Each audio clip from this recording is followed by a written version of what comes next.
Siphinde sikwamukele kule channel ehamba phambili izindaba zikabhoqo. Siyacela mengabe umusha kule channel uciphize usubscribe button, uciphize nebell.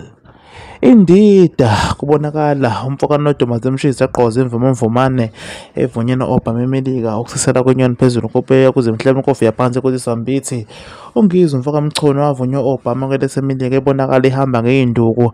Asazi ngempela ukuthi ngabe kwenzakaleni kulensizwa eyinkosi yamabhinqa yabekwe yisilo samabandla onke umesizulu, njengoba nje ibonakala ihamba ngenduku eyodwa okhombisa khona ukuthi isho silimele noma iqunyukile, kodwa asazi-ke istatement sesosiza khona kwingizwe online ukuthi ngabe insizwa idliwa yini. Besithi-ke alishona nezalo, sikukhombisa ngempela nakho okwenzeka kule nsizwa yakamchunu ebonakala isihamba ngenduku okungakholakala ukuthi ngabe kushaya ubani noma ulimaze ubani, kodwa-ke sesozwa ngalichunu.